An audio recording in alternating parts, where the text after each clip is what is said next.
if I told you that I completely stripped this Honda Blackbird, then rebuilt it with zero mechanical skills, would you believe me? Well, you should, because that is exactly what I did. You see, this bike was involved in an accident, and lucky old me found it for sale on eBay, and without hesitation, I went and picked it up. Once home, and with no tools or mechanical skills, I got straight to work on trying to repair this old rocket ship. But since the engine had this great big hole in it, I thought the best thing to do was to replace it, and so I picked up this donor engine, which was from a later bike, and had covered a lot less miles. Oh yeah, did I mention my Blackbird has almost 70,000 miles on the clock? Once I had the replacement engine, I then completely stripped the bike down, and in the process of rebuilding it, had the suspension serviced with new oil and seals, front and rear wheel bearings replaced along with powder coated wheels, a new radiator, new front and rear disc brakes with new pads, front and rear braided brake lines, completely new exhaust system from Black Widow, as well as had the fairing painted in satin black. So I can't deny that I'm pretty damn happy with the result. There is certainly a special kind of feeling. It's ever so rewarding. And now, since the bike has had a health check by Norton Way Honda in Letchworth Garden City, a Honda main dealer, and has been MOT'd, I can ride around with peace of mind that the wheels are not going to fall off. In fact, I have the health check here, which has simply pointed out a few things that I can take a look at or improve. One thing that was highlighted that will be a priority is that the front brake caliper is binding ever so slightly, but it doesn't prevent the bike from being roadworthy, which means, of course, we will very shortly take it for a spin. But before I do that, I just want to mention, given this is such a stealthy machine, it is only right that me and me only can keep track of this bike at all times. And that is where I need to give Sizap a shout out for sending me their GPS tracker. The tracker is this small, compact device that is extremely easy to install. Just these two wires to feed the device power, and that is it. Once you download the free app and link your device, you will receive live GPS data immediately. At any time, you can effortlessly check to see the live location of your bike from your phone, as well as receive instant push notifications if your bike moves. Also, while there are various other cool features on the app, the standout for me and why I am keen to promote this tracker is the fact that there is no contract. Once you have purchased the tracker, it is then free to use. Oh, and before you panic and tell me anybody could just simply snip the wires, the Sizap Tracker can be hidden anywhere on the bike you wish it to be hidden, and it also lasts up to 3 hours with its internal battery. So, thank you Sizap, I can always track where this stealthy Blackbird is. As you already know how invaluable a security device such as a tracker can be, then I will leave a link in the description to the Sizap website to check them out. But for now, let's take this Blackbird for a ride.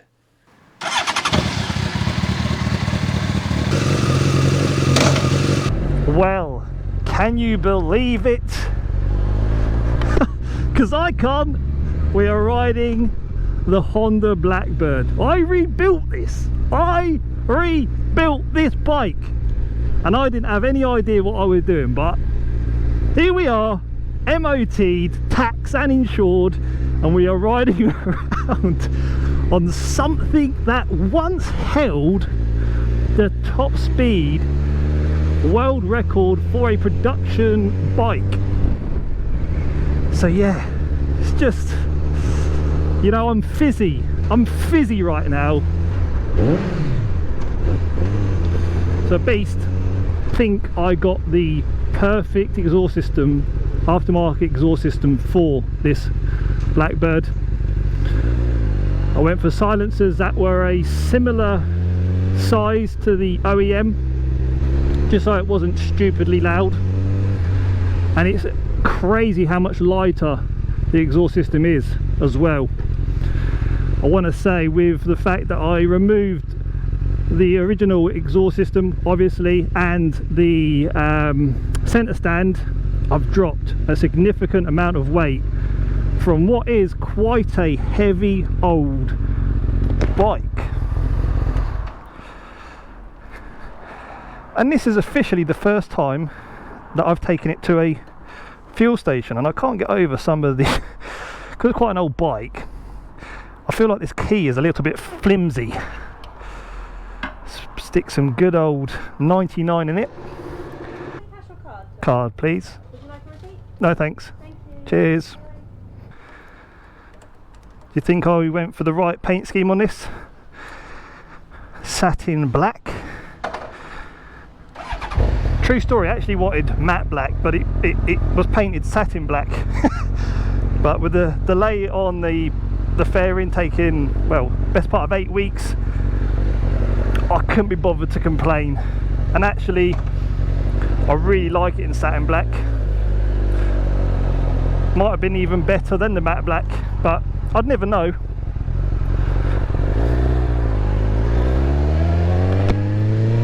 I do want to add that I plan on giving this Honda Blackbird away. Check out my Patreon, and I want to thank those of you who have already subscribed. But yeah, if you see my Patreon, I'll leave it on the screen. Check that out, because you will get the opportunity to win this bike. If we can get past these two cars in a short distance.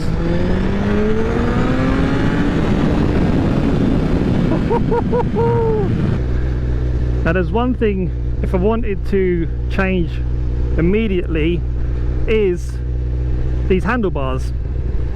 I mean, I find it quite risky because they seem a little bit too narrow. Naturally, I want to hold here, like right at the edge of the grip. That for me is better. I mean, I am 6 foot, so it might be because I'm just that bit taller, I don't know, but yeah, it just seems a little bit, yeah, I feel a little bit too narrow. Like my elbows want to touch the tank. I guess it's ergonomically set up for high speed, you know, because you want to be tucked in, don't you? So kind of get that, but yeah, for riding around slow like we are now. But you notice it's fairly smooth for such a great big lump of a bike. I mean, it is slightly snatchy, but the gearbox, I can't get over how soft and precise the gear changes are. The gearbox feels better than a modern bike. I mean, it's just so well engineered, this thing. I mean, it feels, I know I rebuilt it and took it all to bits and put it back together again, but it feels solid as.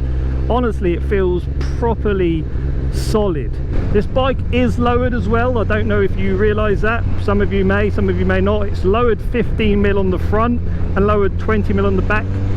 Now, I don't know how it handled before because I've never ridden one. This is the first time I've ridden my Blackbird properly. A lot of you said that I've probably ruined the handling. I don't know if this bike is something that's supposed to handle greatly, but what I will say is that it feels properly stable. And every time I look down at the speedo, I feel it's very, very deceptive.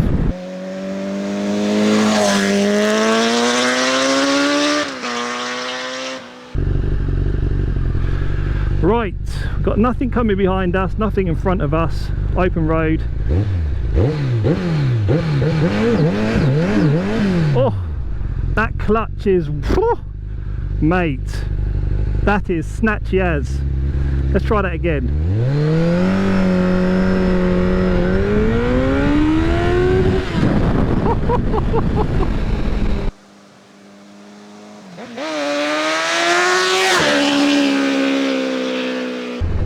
You know, I'm very used to riding around on modern bikes, but there is something to be said about these older super sport bikes. It's full of character. The rear shock is on the on the bouncy side. I need to sort that compression out for sure.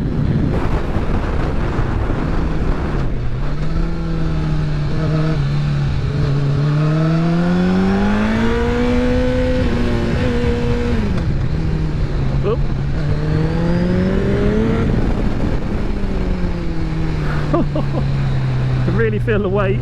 Oh, a little bit of a jump there.